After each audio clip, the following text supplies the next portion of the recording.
हर इंसान की जिंदगी में कुछ मेमोरेबल डेज होते हैं जिनके सहारे हम जिंदगी में आगे आने वाले चूतियों और उनके चूतिहापे से निपटते हैं। स्कूल डेज ऐसा होता है हर इंसान की जिंदगी में जिसे कोई भुला नहीं सकता, और यही एक वर्ल्ड फेमस कैरेक्टर होता है बैक बेंचर। अभी मजा आएगा ना। क्लास में सबसे पहले आने के बाद भी जो सबसे पीछे बैठे वो होता है बैक बेंचर। इनमें बहुत सारे गुण होते हैं पढ़ाई के अलावा। इनके पास दुनिया के हर सवाल का जवाब होता है, बस वो इनके सब्जेक्ट से ना हो। सब्जेक्ट बुक के नाम पे इनके पास एक रफ कॉपी होती है जिसमें इन्होंने दुनिया का संपूर्ण ज्ञान लिखा होता है। अगर आप इनसे पूछ लें कि ये बताओ सलमान भाई की शादी कब होगी, तो यह संभव है कि उसी रफ के कुछ पन्ने पलट के ये आपको फटाफट जवाब दे दे।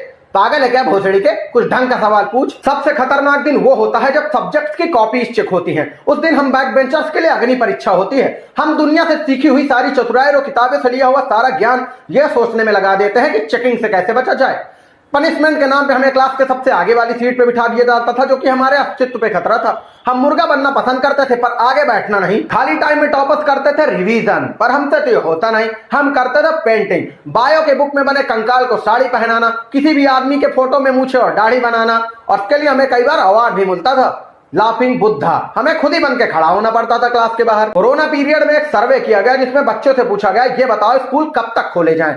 कुछ ने कहा 1 महीने बाद, कुछ बोले 3 महीने बाद, और कुछ बोले कभी नहीं। अब आप ये समझ गए होंगे कि इनमें से बैक बेंचर कौन है।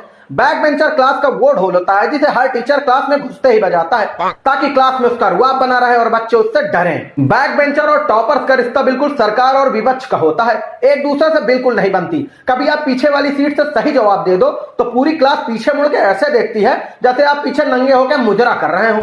हमें परीक्षा में अपनी पढ़ाई से ज्यादा विश्वास अपनी किस्मत और अपने आगे बेंच पे बैठे लौंडे पे होती है। वो भी कोई बैक बेंचर ही रहा होगा जिसने अफवाह फैलाई कि आप बड़े आंसर्स के बीच मूवीज के गाने लिख सकते हैं क्योंकि एग्जामिनर शुरू और लास्ट की लाइनें चेक करता है।